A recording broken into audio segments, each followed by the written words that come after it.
You're looking at 121 seconds that changed aviation forever. If you had to guess what brought this plane down, a bomb, a missile, pilot error, you'd be wrong. It was a piece of scrap metal, no bigger than a ruler, sitting on a runway 5 minutes before takeoff. Stick around, because the way this unravels is almost impossible to believe. For 30 years, this aircraft had a spotless safety record. It was the pinnacle of human engineering, a promise that supersonic travel was our future. In 121 seconds, that promise burned. Drop your guess in the comments before you keep watching. I promise it's not what you think. To understand how a billion-dollar marvel could have a hidden, lethal weakness like this, we need to go back to the very thing that made it special in the first place. Drop your guess in the comments before you keep watching. I promise it's not what you think. Aerospace architecture, the Olympus configuration. 4 Olympus turbojet engines, afterburners screaming, pushing a needle-shaped airframe to over twice the speed of sound. Every part of this aircraft was a compromise built for one single goal: speed.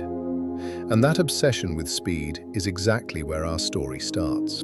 The delta wing dilemma. The Concorde's iconic delta wing was a masterpiece, but it was a masterpiece of compromise. It had to perform at subsonic, transonic, and supersonic speeds all in one shape. That versatility came with what engineers called a performance penalty. To generate enough lift, the delta wing demanded extreme ground speeds and a steep angle of attack on takeoff. Look at the numbers. A Boeing 737 lifts off around 140 to 150 knots. The Concorde needed 200.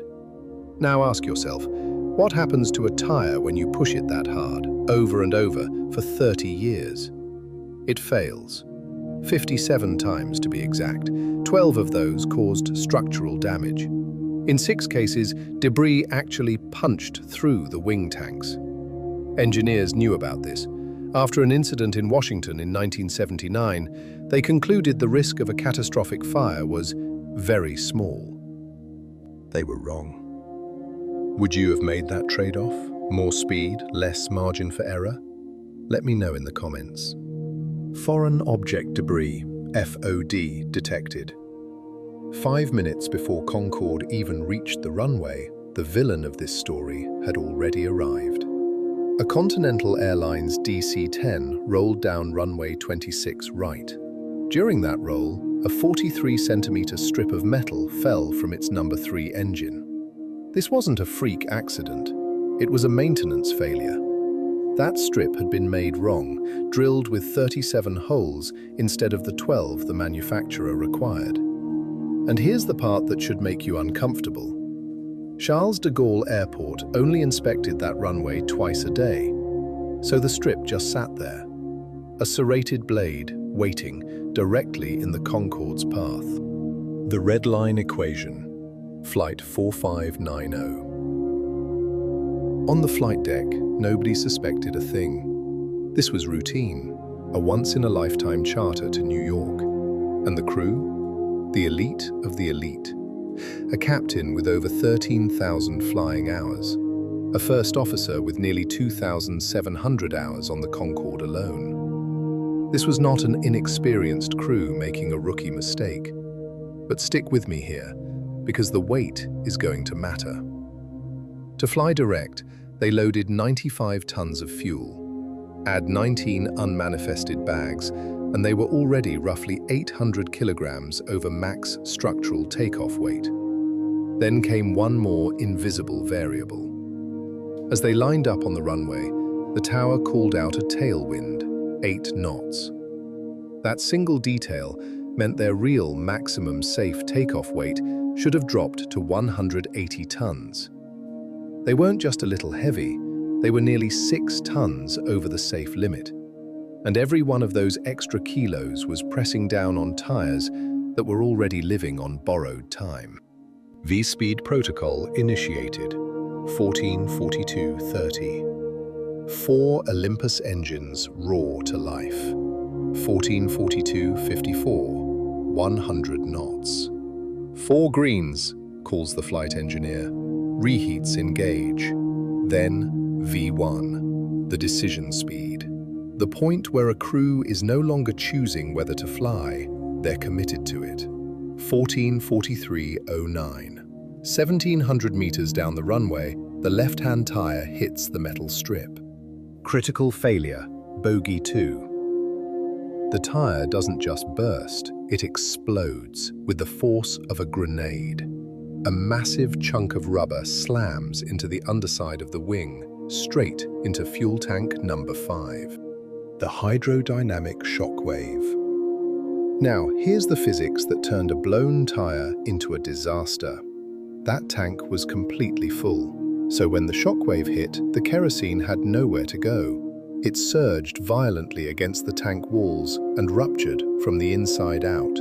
Fuel starts gushing out at dozens of liters per second. Arcing wires in the landing gear strut ignite the spray. Just like that, the aircraft is a flying blowtorch, and it hasn't even left the ground yet. See cascade failure sequence. Air traffic control breaks the silence. You have flames trailing behind. But the fire isn't just trailing behind, the engines are ingesting it. Hot gases and debris cause massive compressor stalls in engines 1 and 2. Thrust collapses. The aircraft begins to yaw violently to the left, fighting just to find the speed to fly. The impossible choice. The captain makes the only call he can. Gear up, reduce drag, try to climb. But the gear won't move. The explosion had likely destroyed the retraction mechanism.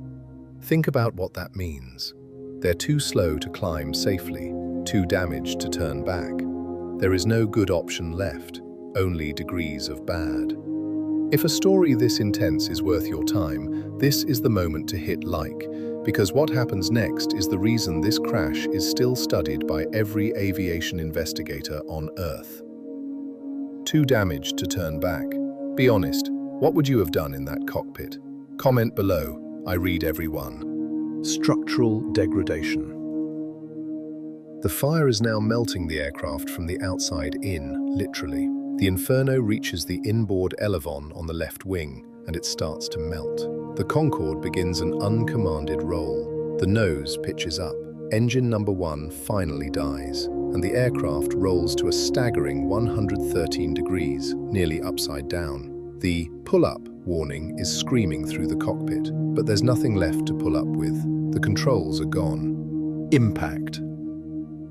1444.31. Just 121 seconds after that roll began, the Concorde slams into a hotel in Gonesse. 109 people on board, 4 more on the ground. All gone, instantly. The very engines built to carry those passengers to New York had ingested the fire that destroyed them. The autopsy, separating lapse from cause.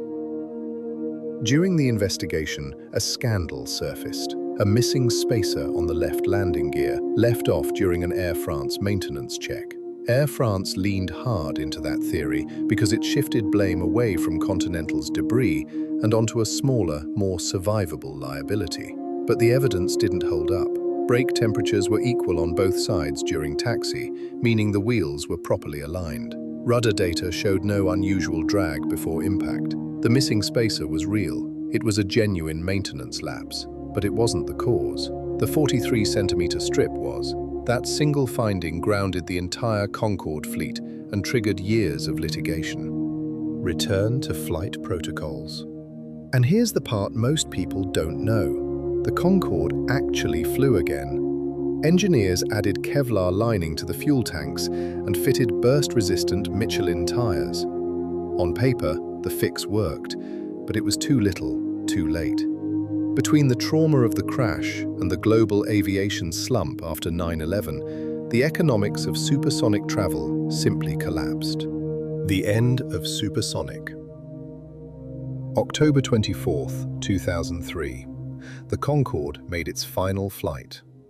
It was a dream of speed and elegance, grounded forever by the harshest lesson in aviation. Even the most sophisticated machine on Earth can be undone by a single piece of junk on a runway. 121 seconds ended the future. Would you have flown on the Concorde, knowing what you know now? Tell me in the comments and subscribe if you want more stories like this one.